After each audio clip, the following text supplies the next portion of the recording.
Bonsoir à tous, on continue Daf Maseret Ketuvot, Daf Ain Zayin, et on commence à la Mishnah. Ha'ish shenol dubo mumin, en kofin oto leotzin. Omar Rabbi Shimon ben Gamliel, b'medvarim amurim bemumin aktanin. Avad bemumin akdolin, kofin oto leotzin. Un homme qui, après le mariage, lui serait apparu des moumim, des défauts, on ne le force pas à divorcer. Sur ça, nous dit Rabbi Shimon ben Gamliel, tout ce qui a été dit ne parle uniquement de petits moumines, mais pas de gros moumines. Si c'est des gros moumines, on va l'obliger à divorcer. Dans la Gemara, Rav Yehuda tane noldu, Chia barav tane hayu. Comment lire la Mishnah? Nous avons lu la Mishnah comme elle est écrite devant nous. Aish she noldu bo momin en kofinoto. L'homme sur lequel seraient apparus des moumines, donc après le mariage, on ne le force pas à divorcer. Mais il y a deux versions, la version de Rav Yehuda et la version de Chia barav. Rav Yehuda nous dit que la version est de Noldu, ces moumines sont nés après le mariage. Chia barav nous dit que ce sont des moumines qui étaient avant le mariage, qu'on a juste découvert après le mariage, mais Hayubo moumines, des moumines donc qui étaient avant le mariage. Mandamar noldu kol sheken hayu de kasavra vekibla ou mandamar hayu aval noldu lo. Quelle est la différence si les moumines étaient là avant ou après le mariage? S'ils étaient là avant le mariage, alors on peut supposer que la femme les a vus et donc elle a accepté malgré tout de se marier. Donc le mariage reste un bon mariage et ils n'ont pas à divorcer. Par contre, si ce sont des défauts qui sont apparus après le mariage, que malgré tout là, on peut se poser la question, est-ce qu'elle accepte ou pas? Là, les opinions vont diverger. Celui Rav Yehuda qui nous dit Noldu, nous dit malgré tout, même s'ils sont apparus après le mariage, elle est d'accord de rester mariée avec lui, donc on ne va pas forcer l'homme à divorcer.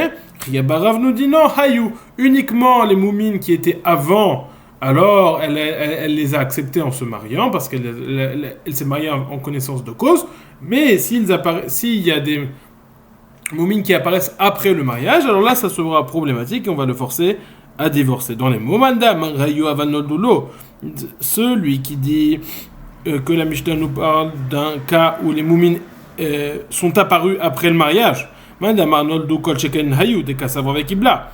Si déjà les moumines qui sont apparus après le mariage où elle ne les a pas acceptés et elle reste mariée, on ne le force pas à divorcer, à plus forte raison les moumines qui étaient présents avant le mariage parce qu'elle les a vus et les a acceptés.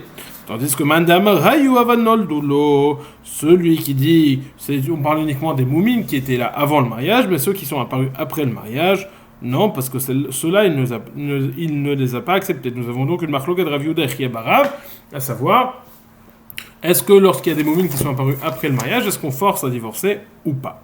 Là, nous avons enseigné dans une Mishnah, Amar Rabbi Shimon ben Gamliel b'medvarim amurim bemumin tani. Aval bemumin dolim kofinoto leotzi. Nous avons enseigné dans une Mishnah, donc dans notre Mishnah, Rabbi Shimon ben Gamliel nous dit tout ce qui a été dit ne parle uniquement de moumines ktanim. Mais lorsqu'il s'agit de moumines gdolim, on le force à divorcer. Bish la manemandamar noldu haynu de shani ben gdolim le ktanim. Et là les mandamar hayu malik gdolim malik ktanim hasav avec ibla. Nous dit la Gemara, je comprends selon la version qui nous dit que dans la Mishnah on parle de moumines qui sont apparus après le mariage. Alors je comprends la différence de Rabban Gamliel fait. Nous dit des moumines ktanin, des petits moumines, on ne force pas à divorcer parce que c'est encore vivable. Mais des moumines gdolim, on la force à divorcer. Mais si, donc ça je comprends selon cette opinion, donc selon l'opinion de Rav Yehuda. Mais selon l'opinion de Chia barav qui nous dit que le sujet de la Mishnah parle des moumines qui étaient avant le mariage. Je ne comprends pas quelle différence entre ktanim et gdolim. En effet, toute la raison pour laquelle on ne la force pas à divorcer, c'est parce qu'elle a accepté, elle les a vus, elle a accepté. Donc qu'elle ait vu des ktanim ou qu'elle ait vu des gdolim, ça ne fait pas de différence. Elle les a vus, elle les a acceptés. Donc il n'y a pas lieu d'avoir cette différence. Répond la Gemara,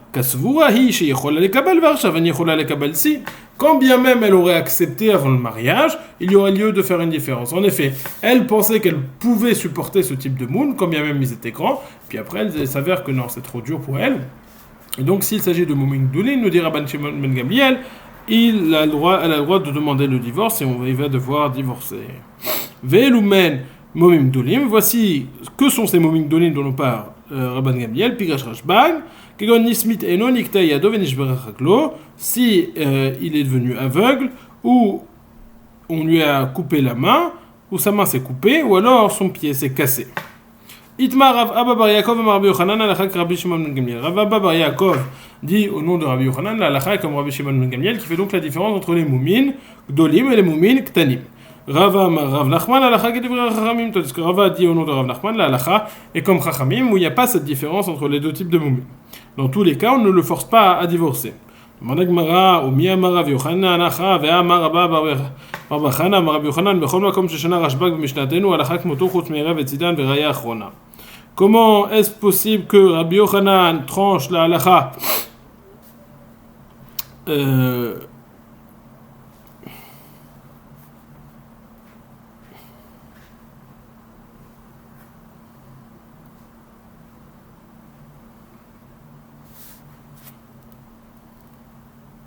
Pourquoi est-ce que Rabbi Yochanan, je reprends, pourquoi est-ce que Rabbi Yochanan a besoin de préciser ici que la halakha est comme Rabbi Shimon Gamliel? Il nous a déjà enseigné ce principe une fois. En effet, Amar Rabba Bar Chana Amar Rabbi Yochanan, Rabba Bar Chana rapporte au nom de Rabbi Yochanan, qui nous dit Bechol makom sheshana Rashbag mishatenu halakha kemoto. En tout endroit où Rashbag, Rabbi Shimon Gamliel a parlé, la halakha est comme lui, à l'exception de plusieurs cas qui sont Erev, Etzidan, Verei Achrona, trois types de cas qui s'appellent Erev, Etzidan et Verei Achrona. Donc pourquoi est-ce que Rabbi Yochanan a besoin de préciser cela? Réponse la Gemara, Amoraïni nous valibade Rabbi Yochanan. Il y a Machloket Amoraïm, à savoir quelle était l'opinion de Rabbi Yochanan. Est-ce qu'on tranche, non pas quelle était l'opinion de Rabbi Yochanan, pardon, mais est-ce qu'on tranche toujours la halakha comme Rabbi Yochanan ou pas? Et donc c'est pour ça qu'ici, est-ce qu'on tranche toujours la halakha comme Rabbi Shimon ben Gamliel ou pas? Et c'est pour ça ici que Rabbi Yochanan a eu besoin de préciser une nouvelle fois que la halakha était comme Rabbi Shimon ben Gamliel. Continuons la Mishnah suivante. Et voici les types de personnes qu'on force à divorcer. Si elles demandent, on le force à divorcer. Mukeshrin, Ubal Fulifus, Vamekamet, Vametzaref Nechoshet, Vaboursi, Ben Shayuat Shelonisu, Ben Shmishenisu Venoldu. Voici les problématiques qui font qu'on va demander un divorce. Et le mari va être obligé de divorcer. Mukeshrin, quelqu'un qui aurait des gros défauts, des pustules ou une grosse maladie. On avait vu plus haut que c'était une maladie qui pouvait notamment lui faire perdre des membres de son corps. Ou Baal Fulifus, on va expliquer dans la Gemara c'est quoi un Fulifus. Vamekametz, Vametzaref Nechoshet.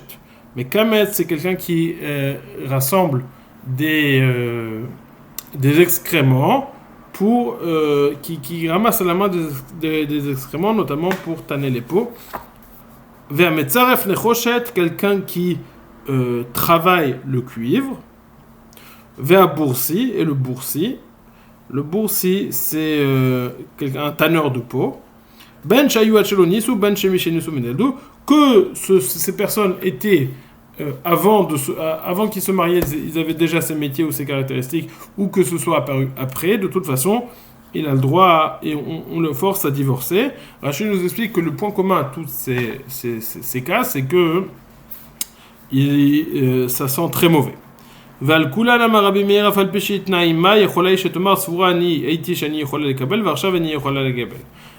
nous dit sur tous ces cas-là, quand bien même elle aurait dit explicitement qu'elle est d'accord de se marier malgré telle et telle condition, malgré la problématique, elle est malgré tout d'accord de se marier, nous dit Rabbi Meir, elle a le droit de dire après, je pensais pouvoir recevoir, mais maintenant c'est plus possible, malgré sa condition précédemment énoncée.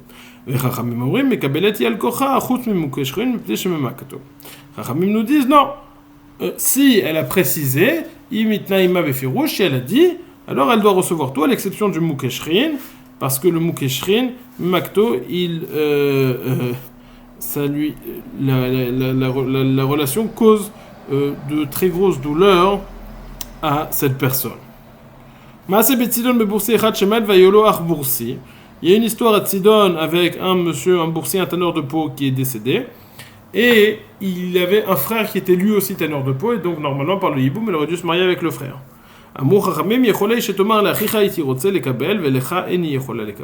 Elle peut dire moi j'étais d'accord de recevoir, de me marier avec cette personne, mais avec ton frère, mais pas avec toi, bien que tous les deux soient boursiers, elle peut être d'accord avec l'un et pas avec l'autre. Demande à Gemara, Baal Polifus, qui est ce Baal Polifus?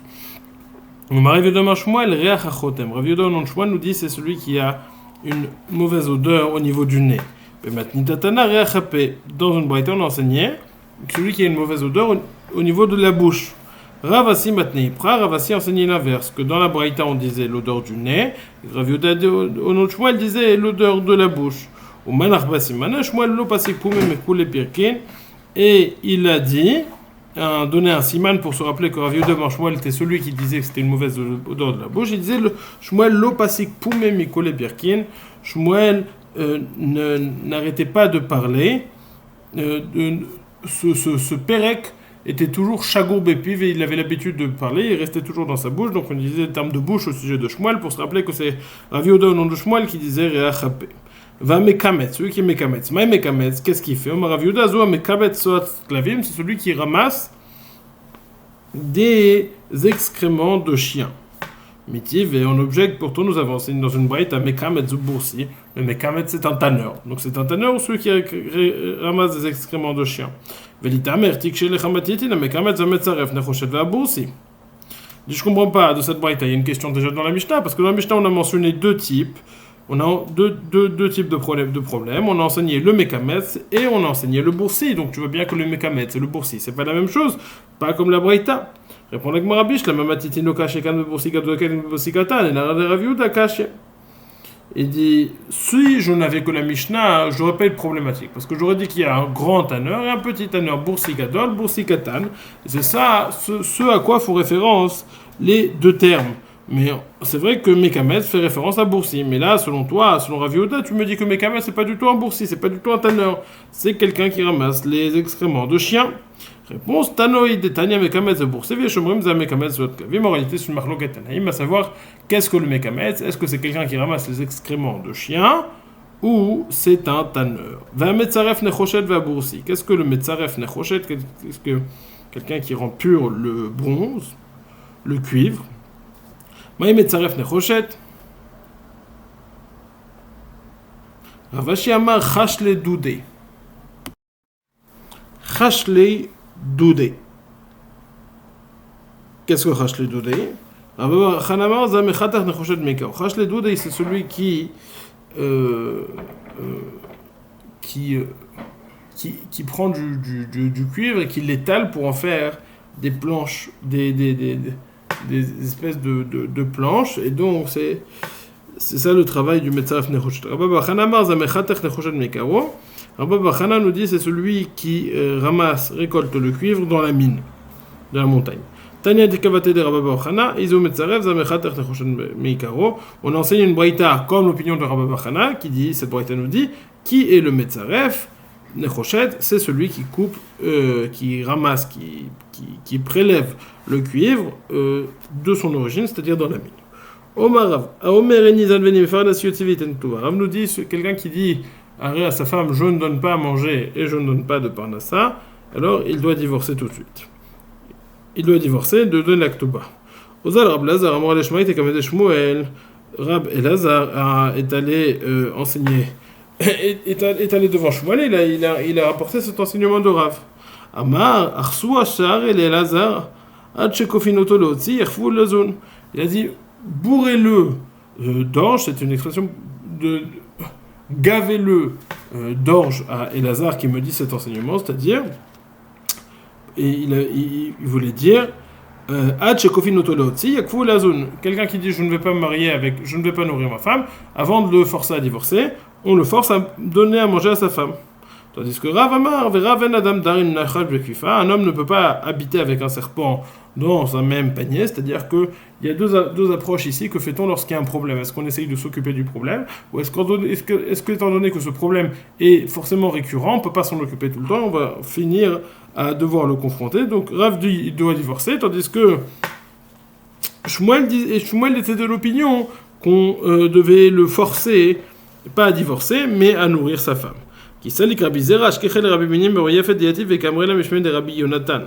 Amrele Aldar Sou Sarin El Hazar Bebavel. Quand Rabbi Zera est monté en Eretz Israël, il a trouvé Rabbi Binyamin Bar Yefet qui était assis et qui disait cet enseignement au nom de Rabbi Yochanan. Et sur ça, Rabbi Zera lui a dit Aldar Sou Sarin El Hazar Bebavel. Sur cet enseignement, on a gavé El Hazar d'orge en Bafel. Omar Rav Yudamarav. En me'asin et la lepsulot. Rav Yehuda Marav nous dit on ne force à divorcer uniquement les psulot, uniquement un mariage interdit. C'est-à-dire, la Gemara va préciser tout de suite, mais par exemple, un mariage qui n'a pas lieu d'être, par exemple, un Israël qui est marié avec une mamzeret, ou un Kohen qui est marié avec une divorcée, ou un Kohen Gadol qui est marié avec une almana, une veuve, qui a Donc, Ravasi nous dit, c'est uniquement ces cas, en masin et absurde. Quel est l'autre cas qui va être discuté dans la Gemara? C'est le cas d'un homme qui serait resté marié avec une femme pendant 10 ans, et il n'aurait pas eu d'enfant. Est-ce qu'ils ont l'obligation de divorcer après 10 ans ou pas? Omar Rav Yehuda Ravasi, je reprends. Rav Yehuda nous dit au nom de Ravasi, en masin et l'absulot. On ne force à divorcer uniquement les femmes psulot. Qui amirat akame de Shmuel amar kegon almana le kohen gadol vegrusha vechalusa le kohen idiot. Lorsqu'il a dit cet enseignement devant Shmuel, il a dit, c'est par exemple une veuve à un kohen gadol, ou alors une divorcée, ou une femme qui a fait la chalitza à un kohen standard, qui n'est pas kohen gadol. Mamzeret venetina Israël, qui est une fille qui serait mamzeret ou netina à quelqu'un qui serait Israël sans défaut. Bat Israël natin ou mamzer, ou inversement une Israël avec un natin ou un mamzer. Aval nasa isha veshaimo eser shani velo yalda en kofinoto. Mais s'il est resté avec une femme pendant 10 ans et ils n'ont pas eu d'enfant, alors on ne les force pas à divorcer. Ça serait l'opinion de Rav Yehuda Maravasi. Verav tachlifa baravimi amar Shmuel, tandis que Rav tachlifa baravimi dit au nom de Shmuel, afilu nasa isha veshaima eser shani velo yalda kofinoto. Même s'il s'est marié avec une femme pendant 10 ans et ils n'ont pas eu d'enfant, on les force à divorcer. Là, nous avons enseigné dans une Mishnah. Elu shekofinoto leoti. Voici, dans notre Mishnah donc, voici ceux qu'on nous force à divorcer. Qui sont-ils? Le Moukeshren, le Baal Folifous, etc. Donc dans cette Mishnah, on voit qu'on n'a pas enseigné le cas de la femme qui s'est mariée, les hommes qui sont restés mariés 10 ans et qui n'ont pas eu d'enfant. Point numéro 1. On n'a pas enseigné non plus le cas des interdits, du mamzer, d'une netina, d'une mamzer, du mamzeret, d'une natin, d'une netina. Et l'autre cas du almana et kohen gadol, d'une veuve avec un kohen gadol, d'une divorcée avec un kohen. On n'a pas enseigné ces cas. Pourquoi nous n'avons pas enseigné ces cas? Rappelons-le, nous avons juste enseigné qu'on a une marloquette entre Ravasi et Rav Yehuda Maravasi au Marav, Mistome, au Marav, donc une marloquette entre Rav et Shmuel. Est-ce qu'on force à divorcer quelqu'un qui serait resté 10 ans avec une femme et ils n'ont pas eu d'enfant? Rav nous dit que non, Shmuel nous dit que oui.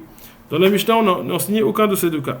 Bishlama nous dit la Bishlama, les Ravasi, les Rabbanan Katane, de Horaïta, lo Katane, dit je comprends son opinion de Ravasi. On a enseigné dans la Mishnah uniquement les Kami des Rabbanan, mais les problèmes de Horaïta, donc les interdits de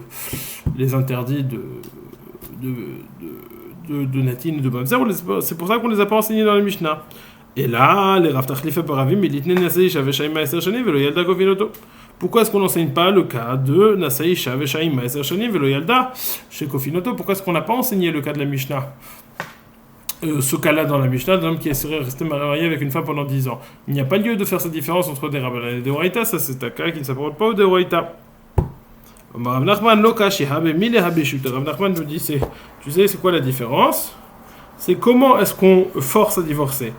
Il y a deux façons. Ou alors on essaye de la convaincre, Rabbi Milé avec des mots, ou béchouter avec un bâton en frappant. Lorsqu'il s'agit d'une femme qui est restée 10 ans et qui n'ont pas eu d'enfant, on ne sait pas avec un bâton, c'est avec des mots. Mais dans les cas de la Mishnah, le Moukeshrin, le Polifous, etc., c'est en les forçant avec un bâton. Markif le Rabbi Abba, Bedvarim lo yivaser eved. Bedvarim lo yusar eved. Lo yivaser eved. Rabbi Abba objecte, il y a un verset dans Michelet qui nous dit avec des paroles, on ne va pas réprimander ou faire souffrir le serviteur. C'est-à-dire en gros que les paroles ne font rien. Comment tu peux dire qu'on peut forcer avec des paroles? Les paroles ne font rien. Et là, Rabbi Abba avait ajouté. Rabbi Abba nous dit, dans les deux cas, on parle qu'on le force en frappant avec un bâton.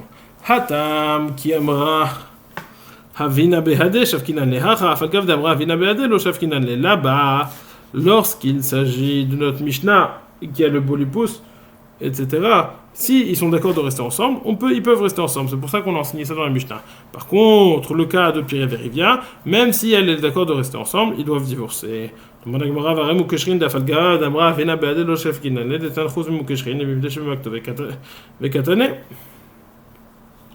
Elle dit, c'est pas vrai ce que tu dis. Tu me dis que dans la Mishnah, c'est un cas où même si elle est d'accord de rester avec lui, alors ils restent ensemble. Pourtant, on a parlé du cas du Mukeshrin. Et dans la fin de la Mishnah, on a dit que le Mukeshrin, même si elle veut, il doit divorcer. Réponse de l'Agma, Hatam ki amra dayarana behade besade shavkinan le. Falgav d'amra dayarana behade besade lo shavkinan le.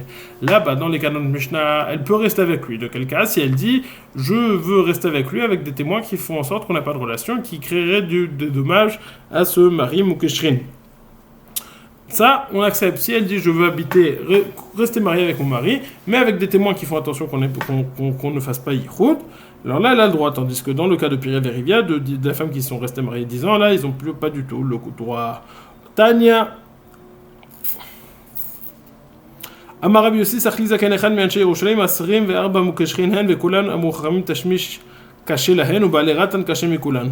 Tania, nous avons aussi dans une braïta, Rabbi Yossi nous dit qu'une vieille personne, un zaken, lui a enseigné de Anche Yerushalayim qu'il y a 24 sortes de mukeshrin, et pour tous ces 24 sortes de mukeshrin, le fait d'avoir des relations intimes, c'est difficile pour eux, ça leur fait du mal. Baalé Ratan Kashemikulam. Et le mukeshrin qui s'appelle le Baalé Ratan, c'est le plus dur de tous. Mais Maïhave, d'où est-ce qu'il vient ce Baalé Ratan? Pourquoi est-ce qu'il y a ce problème? Détail, quand nous avons enseigné dans une braïta, Hikis Dam Veshimesh Aviano Batim Vatikin. Si il a fait une saignée et après il a eu une relation avec sa femme, il a des enfants qui sont faibles. Ikizush Nehem Veshimshu Avianon Banim Baalé Ratan. Si lui et elle ont fait une saignée avant d'avoir cette relation, et que de cette relation est né un enfant, alors ils ont des enfants qui sont Baalé Ratan. C'est de là que ça vient. Omar Rav Papa lo amran ela de lo taimide, aval taimide litlan ben. Rav Papa nous dit tout le problème, c'est qu'uniquement lorsqu'ils n'ont rien mangé avant, mais s'ils ont mangé quelque chose, il n'y a pas de problème, même après avoir fait une saignée. Maïsimane, comment est-ce qu'on voit qui est un Baalé Ratan? Dalfeen à ses yeux pleurent, vedaive nechirta, et il a de la morve qui coule, va été les rires poume, il a une mauvaise odeur il a la salive qui coule de la bouche, veramudidve, il y a des mouches qui lui courent autour de la tête.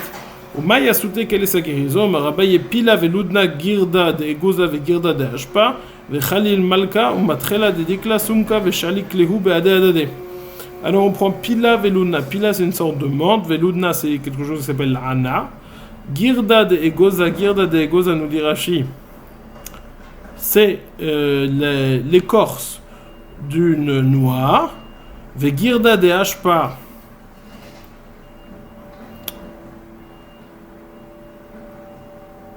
c'est quelque chose qu'on gratte de la peau.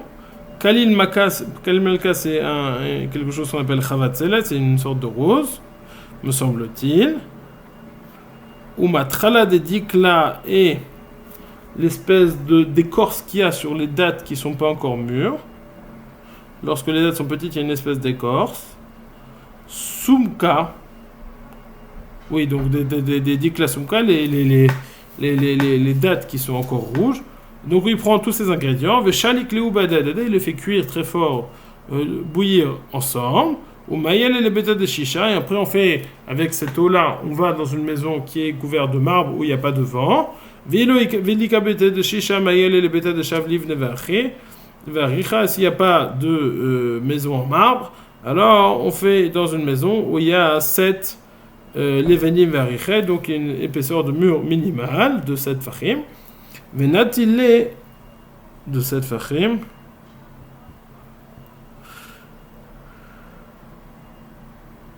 Shiva Leveni. Shiva Leveni.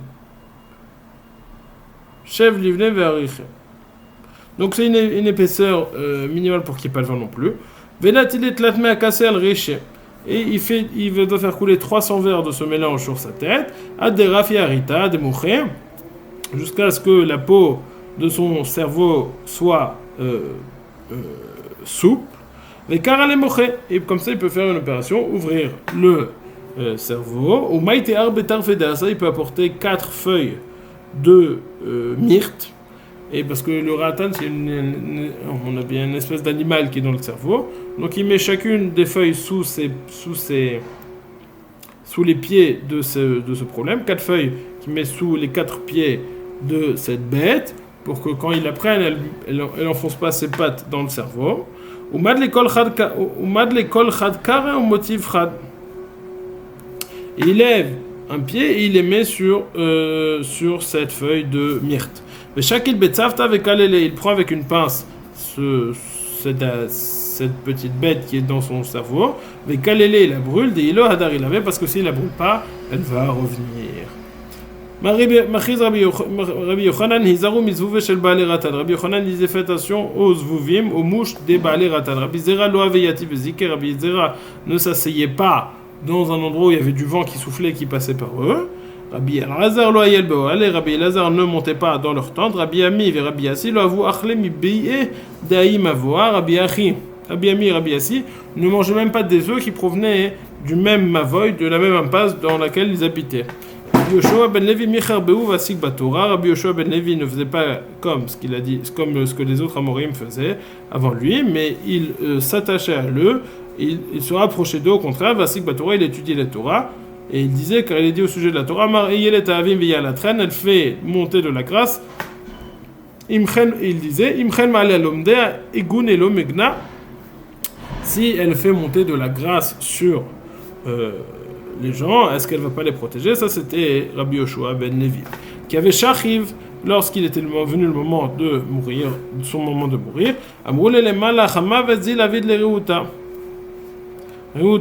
Ils ont dit au Malach Hamavet, à l'ange de la mort, va lui faire ta volonté. Alors qu'est-ce qu'il a fait? Azalit Razeli, il est allé, il s'est présenté à Rabbi Yoshua ben Levi. Amarle Achveli Durtai. Rabbi Yoshua ben Levi lui a dit montre-moi mon endroit au Gan Eden. Amarle Lechi lui a dit d'accord. Le Malach Hamavet lui a dit d'accord. Amarle Havli Sakida Dilma Mevaatat Libeucha. Je lui ai dit mais par contre donne-moi, le Rabbi Yoshua ben Levi lui a dit donne-moi ton couteau, peut-être tu vas me faire peur en chemin et tu vas me tuer en chemin. Yahavaniel lui a donné. Kimata la Atam Dlaye Kamachvele. Quand il est arrivé là-bas, il a le Malach Hamavet, il a élevé Rabbi Yoshua ben Levi pour lui montrer son endroit au Gan Eden. Shvar et Nafal Augisa, il a sauté, il est tombé de l'autre côté et donc dans le Gan Eden. Nakte bekarne de glima, mais le Malach Hamavet il a attrapé son habit. Amarle beshvuata de loatina. Rabbi Yoshua ben Levi lui a répondu je fais un jurement, je jure que je ne vais pas venir. Amar kuchaberichu yichil shvuata niadar ilo lo niadar. Kouchaberouchou Hachem a dit si Rabbi Yoshua ben Levi a déjà annulé une choua, un serment qu'il aurait fait auparavant, alors là ça n'a pas de valeur et donc il doit retourner. Sinon il n'a pas à retourner vers le Malach Hamavet. Donc étant donné qu'il n'avait pas il n'avait pas ça, il n'avait pas retourné. Marle Havli Sakina, le Malach Hamavet a continué. Il lui a dit rends-moi mon couteau. L'eau avec Ayaïvle, il lui donnait pas. Nafka Batkala va Amrale Havni elle des mitzvahs les briada. Il y a une bat-kol qui est sortie qui a dit donne-lui son couteau car il en a besoin pour les créatures, donc pour tuer d'autres gens. Rabbi Yoshua ben Levi, donc après cette histoire arrive au Gan Eden et Eliaou proclame devant lui faites de la place au Lévi, au fils de Lévi, faites de la place au fils de Lévi. Azal ashkechel Rabbi Shimon ben Yochai daveyati vatlat asar terteke pisa. Il est allé, il marchait dans le Gan Eden, il a trouvé Rabbi Shimon ben Yochai qui était assis sur 13 chaises en or. Pardon, 13 chaises en or. Amarle Atou Bar Levaï, Rabbi Shimon ben Yochai lui a demandé c'est toi le fils de Lévi dont on parle ici. Amarle Hen, il dit oui c'est moi. Il lui a demandé Nireta Kachet Biamecha, est-ce qu'on a vu un arc-en-ciel de ton temps? L'arc-en-ciel c'est un signe que à 4 jours fois voulu détruire le monde. À ce moment-là, il ne l'a pas fait parce qu'il a conclu une alliance avec Noach. Et donc quand il veut détruire le monde, il fait un arc-en-ciel. Alors il nous demande est-ce qu'on a vu un arc-en-ciel de ton temps? Amar Lehen, il dit oui, j'ai vu un arc-en-ciel, sous-entendu que Akadosh Baruch Hu s'est énervé à un moment alors que j'étais encore en vie. Et Niken Iata Bar Levaï, Rabbi Shimon ben Yochai lui a répondu, si c'est le cas, eh ben tu n'es pas Bar Levaï, tu n'es pas toi qui reviennent tous ces honneurs.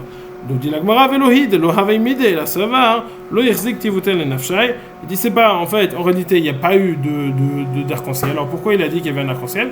C'est lo Yerzik Tivuten le Nafshai parce qu'il n'estimait pas que c'était par son mérite qu'il n'y avait pas eu d'arc-en-ciel. Et donc de ce fait, c'est pour ça qu'il lui a répondu qu'il y en avait eu, même s'il n'y en avait pas eu, parce qu'il répondait à la question qui lui a été posée. La question qui lui a été posée, c'était est-ce que par ton mari il n'y a pas eu d'arc-en-ciel? Il lui a dit non. Rabbi Hanina bar Papa Rabbi Hanina bar Papa, c'était le copain du Malach Hamavet, de l'ange de la mort, qui avait Kanicha Nafsham roulé le Malach Hamavet, Zil Avid Leruta. Quand c'était arrivé le moment de Rabbi Hanina de mourir, il a été dit au Malach Hamavet, va, fais ce que tu veux de Rabbi Hanina. Azal et Gabé Vitrazele. Donc le Malach Hamavet est allé et s'est présenté devant Rabbi Hanina. Amar le Shav Kitlatin Yomim Badener Talmuda, Idamra Shrik Mishebalei Dakan Talmudo Beyado. Lui a répondu Rabbi Hanina, laisse-moi 30 jours pour que je fasse Hazara sur tout mon Talmud, toute mon étude, car on dit Ashremi Shegmalekan et Talmudo Biyado, heureux celui qui vient à cet endroit, donc c'est au Gan Eden, au Olam Haba, qu'est-ce que c'est exactement, dans le monde futur, et Talmudo Biyado, et son Talmud, son étude est dans ses mains. Shavke, il a laissé 30 jours. Les Batarklatin Yom Azil Trazel, après 30 jours, il est revenu, il a dit maintenant c'est fini, maintenant il faut monter avec moi. Amarlei Achveli Durtai, Amarlei il a recommencé, Rabbi Hanina, il lui a dit montre-moi ma place, mon endroit au Gan Eden. Il lui a dit ok, c'est bon. Amarlei Avli Sakinar, Dilma Mivat Liboucha, il lui a dit donne-moi ton couteau. Il a dit au Malach Hamavet, donne-moi ton couteau, peut-être tu vas me faire peur et tu vas me tuer en chemin. Amarlei Kechavrer Bait le Meyavadli. Il dit t'essayes de me faire comme ton copain Rabbi Yoshua ben Levi qui a pris mon couteau et qui voulait pas me le rendre. Il lui a dit apporte un Sefer Torah et regarde s'il y a quelque chose dans ce Sefer Torah qui est écrit que je n'ai pas accompli. Pour l'air de dire moi je suis quelqu'un de très grand, tu dois me donner ton couteau. Est-ce que tu as fait comme Rabbi Yoshua ben Levi qui s'est attaché au Baalei Ratan et qui a étudié la Torah, lui a fait ça, toi tu n'as pas fait ça. Il dit malgré tout, malgré ce reproche, au moment où il est décédé, il y a eu une colonne de feu qui faisait séparation entre lui et le reste du monde. Et on sait que il y a une colonne de feu comme cela que pour un par génération ou deux par génération. Karav le Gaber Rabbi Alexandri, Amar Aseh Bishvil Kvod Chachamim, il lui a dit, il s'est approché Rabbi Alexandri, il lui a dit, fais pour le kavod des Chachamim, enlève ce feu parce que ça a fait honte aux Chachamim. Le Hashgar, il n'a pas écouté. Aseh Bishvil Kvod Avicha, le Hashgar, fais pour le kavod de ton père. Il n'a pas écouté. Aseh Bishvil Kvod Atzmecha, Istalek, fait pour ton kavod à toi, pour qu'on puisse qu'on puisse s'occuper du mort. Alors là, la colonne de feu s'est arrêtée. Omar Abaye la fouke miman de l'okiyem, les mains de l'okiyem. Pourquoi est-ce qu'il y avait cette colonne de feu? Pour séparer avec les personnes qui n'ont pas accompli la Torah comme lui. Amar le Ravada Bamana la fouke miman de l'oitle ma'aka leigra. Ma Rav Ada Bar Matna dit c'était pour exclure un tel qui n'avait pas mis une barrière sur son toit. Veloïm Yavave Veisha Taoud de Shaid Yazika, il dit c'est pas vrai parce que cette personne elle avait mis réellement un guédère sur son toit, une barrière sur son toit, et c'est le vent qui l'avait poussé à ce moment-là, qui l'a fait tomber à ce moment-là. Pourquoi est-ce qu'il n'y a pas de Baalei Ratan à Bavel? Parce qu'on boit des épinards, et parce qu'on mange des épinards, on boit de l'alcool de Izmi. Pourquoi est-ce qu'il n'y a pas de Metzora de gens lépreux à Bavel? Parce qu'on mange des épinards, on boit de l'alcool, et on se baigne dans les eaux du Brat Hadran Halach Hamadir et Ishto. Baruch Hashem, on a fini le Perek Sheviri, Perek Hamadir d'Afayin Zayin. Bonne soirée.